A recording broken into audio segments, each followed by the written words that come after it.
د الله د رحمت نه مایوس کېدل او نا امید کېدل نه دي پکار ځکه د الله رحمت ډېر لوی دی ډېر بېشبها دی حضرت ذوالنون مصری رحمت الله علیه د یو واقعه بیانوي و یو ورځ زه د دریای نیل په غاړه باندې ناست وم ما جامې وینځلې دا د مصر او ډېر لوی ولی الله وی ما جامې وینځلې د دریاب په بله غاړه باندې ما وکته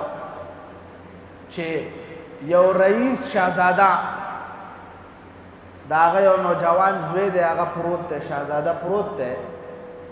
او ډېر زیات شراب یې څښلي دي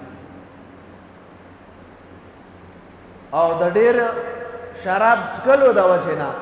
بیا الټې کړي دي او بېهوشه پروت دی ذوالنون مصری رحمت الله علیه فرمایي چې ما جامې وینځلې دې کې ګورم یو دا پنج پاوه راله پنج پاوه چې راله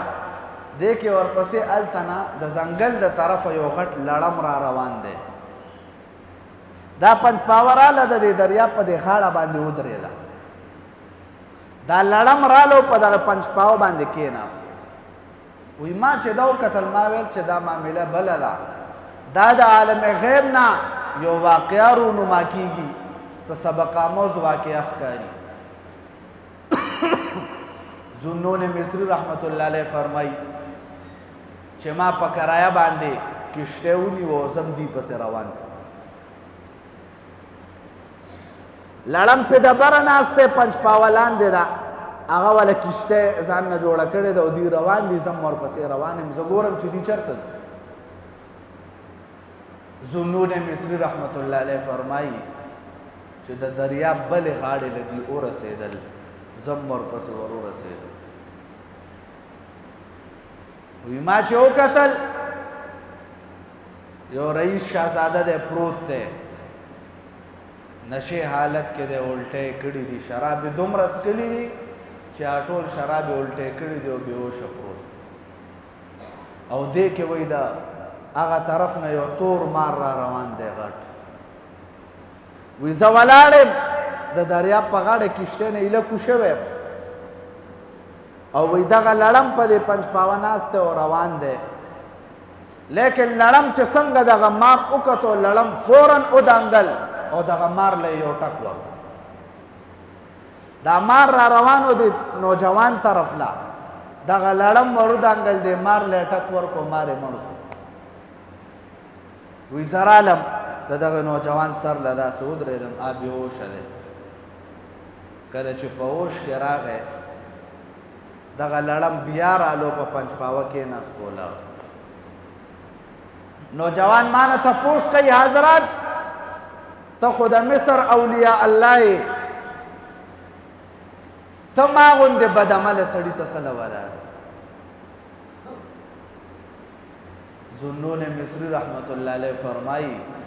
چې ما دغه نوجوان ته وویل ای نوجوانا ته د الله نه بېهوشه یې لیکن الله په هوش کې دی الله تا نه بېهوشه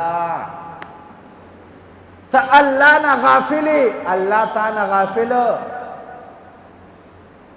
ته خو الله نه یادی د الله نافرمانۍ کې لت پت د شرابو په نشه کې ډوب پروت دی لیکن الله ته ته بیا هم یادی وی هغه نوجوان تپوس کوي چې حضرت هغه څنګه وی ما وله دا ټوله کیسه وکړه چې مار را روانو ستا خوړو ته الله د کم ځای نه بندوبست وکړو لړم رالو هغې له ټک ورکړو مار دا دی مړ پروت دی او ته الله بچ وی دغه نوجوان فورا را پاسېدو او داسې وکړو توبه یې وباسه الله خپل بندگان ځان ته رانږدې کولو دپاره او د خپلو بندگانو د خپل ځان سره تعلق جوړولو دپاره څنګه څنګه واقعات کوي دا دومره کیسه الله صرف دې دپاره وکړه چې دا زما نوجوان بنده ما ته رانږدې شي